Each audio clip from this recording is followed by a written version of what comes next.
Assalamu alaikum dear students. Hope all of you are fine and doing well. So students, yesterday we have done our exercise 8.7, question number 1, part number A to F. Now today we are going to start our new question. Estimate the following sum to the nearest 1000, question number 2. Okay, now move to your notebooks, prepare your page in a very neat and clean handwriting. Put the date 8th Jan 2026. Write this in center. You will write classwork and write the day as Thursday. So prepare the page like this. Now move to question number 2. Question number 2 is estimate the following sum to the nearest 1000. Question number 1, part number A is 52,028 plus 43,485. So first of all you have to round off this addend. Okay, the first number is 52,028 can be round off to the nearest 1000 as. अब आपने इसको round of किस तरह से करना है, जब हम नियरेस्ट 100 के इक्वल जब हम उसको राउंड ऑफ कर रहे थे तो तब हम 10th डिजिट को देख रहे थे. अब हम नियरेस्ट 1000 का कर रहे हैं तो आपने 100 डिजिट को 100 प्लेस पे जो डिजिट है आपने उसको देखना है क्या वो 5 से ग्रेटर है. इफ़ इट इज़, अगर ये 5 से ग्रेटर है तो आपने उसके नेक्स्ट वाले नंबर में 1 को ऐड कर देना है और बाकी पीछे वाले नंबर्स को 0 कर देना है. इफ़ नॉट, अगर वो नहीं है 5 से बड़ा नहीं है, 5 से छोटा है, तो आपने जस्ट इन नंबर्स को 0 बना देना है. अब देखें ये आपका 100 प्लेस पे जो डिजिट आ रहा है वो है 0, तो आपने क्या करना है जस्ट इन 3 डिजिट्स को 0 बना देना है. तो आपका राउंड ऑफ हो गया नंबर. नेक्स्ट आपका क्या है 43,485. अब आपने देखना है 100 प्लेस पे क्या डिजिट आ रहा है, 4 डिजिट आ रहा है, लेकिन ये 5 से ग्रेटर तो नहीं है, तो आपने जस्ट इन 3 डिजिट्स को 0 कर देना है. अब सम एस्टिमेटेड सम में आपने वो वैल्यूज़ राइट करनी है, वो नंबर्स राइट करनी है जो आपने राउंड ऑफ किए हैं. राउंड ऑफ करने के बाद उनका सम क्या आया है आपने उनको टोटल कर देना है. जैसे 52,000 और यहाँ पर क्या है 43,000. अब आप इनको ऐड कर लें 0 0 0 5 एंड 9, 95,000 आपका एस्टिमेटेड सम आ गया. अब आपने एक्चुअल सम में वो वैल्यूज़ लेनी है, वो नंबर्स लेने हैं जो आपको क्वेश्चन में दिए गए हैं. जब आप उनको ऐड करेंगे तो आपके पास 95,513 आ जाएगा. Okay, so same as it is आपने पार्ट नंबर बी करना है. पार्ट नंबर बी में आपके पास जो एडेंट्स दिए हैं वो क्या हैं 42,135 और जो दूसरा एडेंट है वो क्या है 46,849. आपने सबसे पहले फर्स्ट वाले एडेंट को राउंड ऑफ करना है जो कि आपके पास है 42,135 can be round off to the nearest 1000 as. अब आपने फर्स्ट ये डिजिट देखना है जो 100 प्लेस पे है. 100 प्लेस पे डिजिट क्या है 1. 100 प्लेस पे ये देखिए 1s 10s 100 प्लेस पे क्या डिजिट आ रहा है 1. तो 1 डिजिट तो 5 से स्मॉल है, तो हमने जस्ट इन 3 डिजिट्स को 0 कर देना है, बाकी ये 42,000 सेम एज इट इज़ आ जाएगा.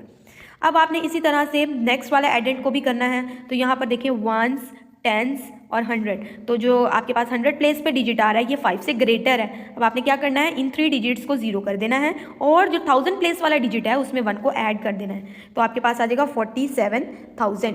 अब आपने एस्टिमेटेड सम कैलकुलेट करने के लिए जो आपके पास राउंड ऑफ की हुई वैल्यूज़ हैं आपने उनको ऐड करना है और आंसर आपके पास आ जाएगा 89,000 आपके पास आ जाएगा. अब आपने जब एक्चुअल सम कैलकुलेट करना है, मैंने बताया कि जो क्वेश्चन में आपको वैल्यूज़ या नंबर्स दिए हुए हैं आपने उनको ऐड कर लेना है, तो आपके पास आ जाएगा 88,984. So now move to question number part number C. Part number C is 34,764 plus 56,798. अब आपने इसको राउंड ऑफ करना है. सबसे पहले वाले एडेंट को देखिए 1s 10s 100, ठीक है. तो 100 प्लेस वाला डिजिट जो आपके पास आ रहा है वो 5 से ग्रेटर है, तो आपने इन 3 को 0 कर देना है और इसमें 1 को ऐड कर देना. 4 में 1 ऐड करेंगे 5, तो ये अब आपके पास क्या बन जाएगा 35,000. नेक्स्ट जब आपने जो दूसरा एडेंट है आपने उसको राउंड ऑफ करना है, तो वो आपके पास है 56,798 can be rounded off to the nearest 1000 as. अब देखें ये भी 1s 10s 100, ये भी आपका 100 प्लेस वाला 5 से ग्रेटर आ रहा है, तो आपने इन 3 को 0 कर देना है और इसमें 1 को ऐड कर देना है, तो ये आपके पास आ जाएगा 57,000.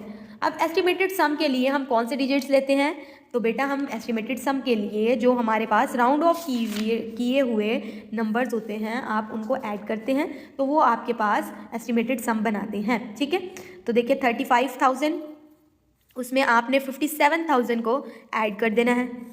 0 0 0 5 एंड 7 12 1 कैरी 8 and 1 9, 92,000 आपके पास आ जाएगा।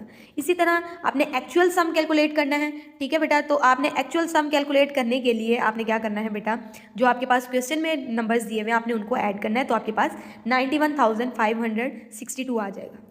I am sorry. Now move to our next part number D.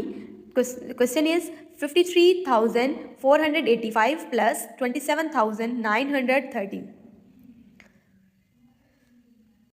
देखिए बेटा, अब आपने देखना है, जब आपने राउंड ऑफ करना है तो आपने 1000 के नियरेस्ट आपने जब करना है राउंड ऑफ, तो आपने 100 डिजिट वाला जो डिजिट है, आपने 100 प्लेस वैल्यू वाला डिजिट उसको देखना है क्या वो 5 से ग्रेटर है। अगर ग्रेटर है तो आपने इन 3 डिजिट्स को, बाकी 3 डिजिट्स को, पीछे वाले 3 डिजिट्स को 0 करना है और नेक्स्ट में 1 को ऐड कर देना है। अब ये 5 से ग्रेटर नहीं है तो आपने जस्ट इन 3 डिजिट्स को 0 कर देना है, तो आपके पास 53,000 आ जाएगा। नेक्स्ट जो एडेंट है आपके पास 27,913। अब आपने इसको राउंड ऑफ करने के लिए सबसे पहले 100 डिजिट वाला प्लेस वैल्यू वाला डिजिट आपने देखना है, तो आपने इनको 0 कर देना है और इसमें क्योंकि ये 5 से ग्रेटर है इसमें आपने 1 को ऐड कर देना है, तो आपके पास 7 में 1 ऐड करेंगे तो क्या आएगा 8, तो 28,000 आपके पास आ जाएगा।